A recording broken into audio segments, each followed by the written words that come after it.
Good morning guys, happy Sunday to all. Today is Sunday and it's rainy days with the cold weather here in Tokyo.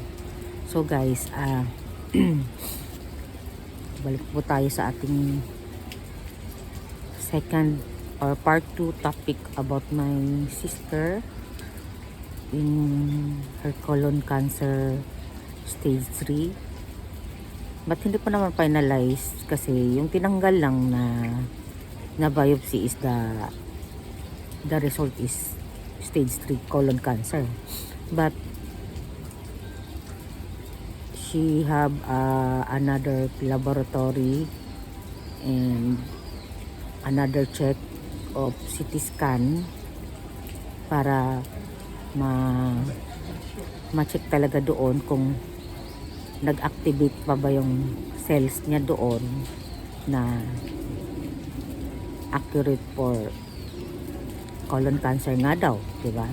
So pwedeng magkamali ang doktor, pwedeng natanggal na, and I hope God is erase or tanggalin niya kung ano man ang meron doon, dahil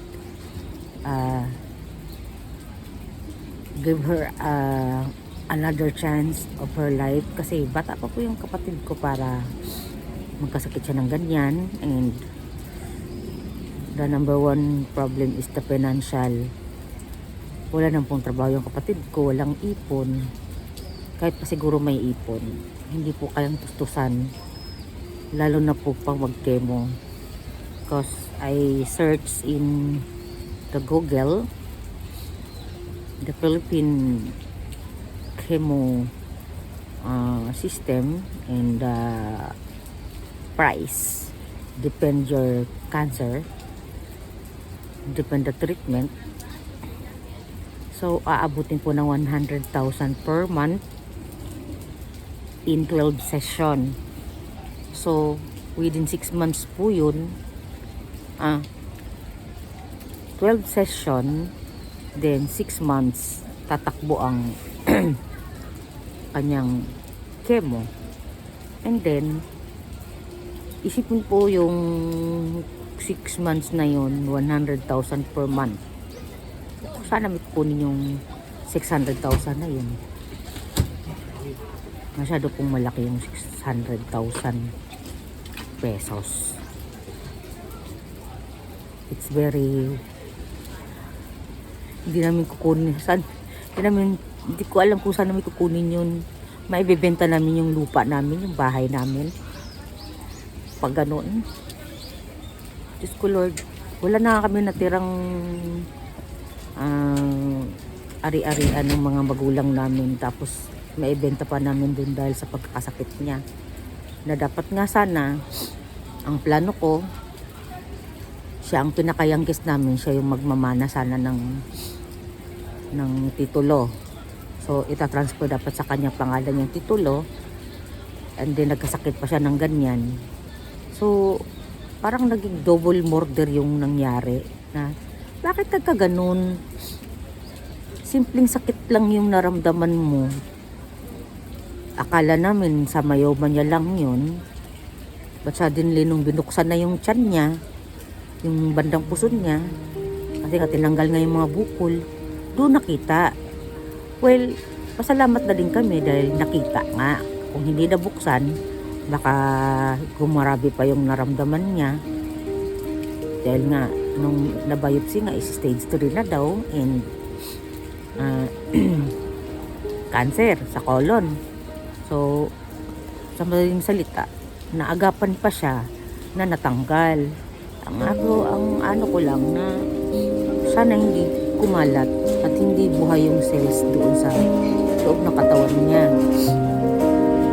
kasi hindi talaga namin kakayanin yung expenses for the treatment. Okay, kami daming pera o kayaman, nagtatrabaho lang kami sa Japan ng simple. Marami na akong sinasabi na yung isa ko pang kapatid, cancer survivor yun.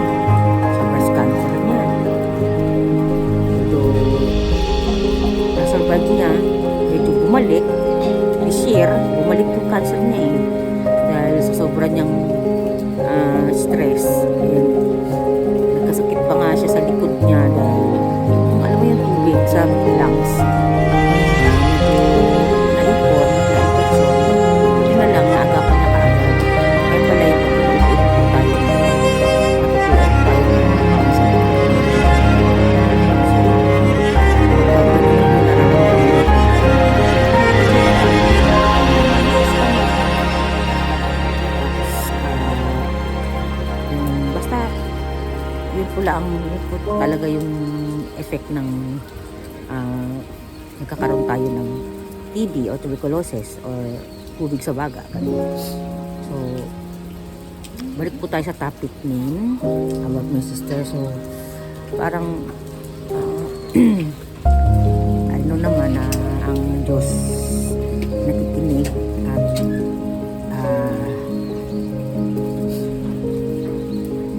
He provide us. I know. Kasi wala namang prayer na hindi naririnig ng Lord. At wala namang mga nangyayari sa buhay na walang dahilan. Or ano ang message niya. Nalulungkot lang po ako kasi kami na lang po magpamilya. Wala na po kaming tatay. Nanay na lang po naiwan. Ang pinakamasakit pa yung nanay namin is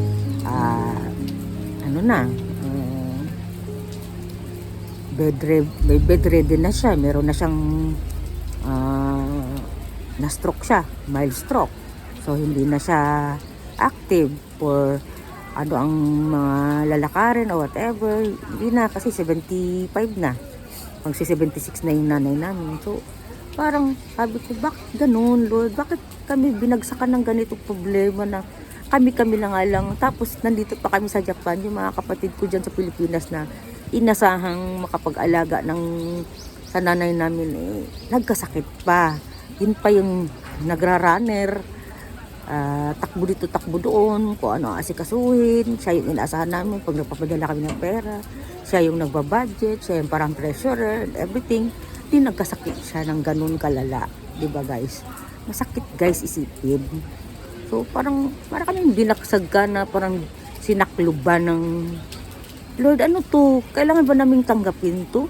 Lord, murder naman yung ginawa sa amin, Lord. My God.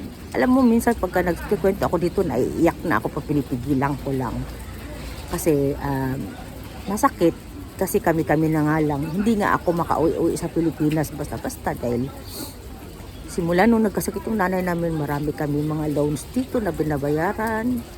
Tapos, ang mahal-mahal pag umuwi sa Pilipinas.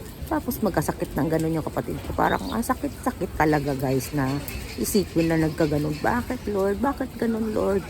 Pero hiningi ko pa rin sa Panginoon kung ano man tong mensahe na binibigay niyo sa amin. Ano man tong ibig sabihin nito. And sana pakinggan niyo yung prayers namin na Lord, i-cure yung kapatid ko Lord. Dahil siya yung kailangang tumibay. Siya yung kailangang tumindig dyan sa Pilipinas. Dahil wala po yung nanay namin, hindi na po siya Lord,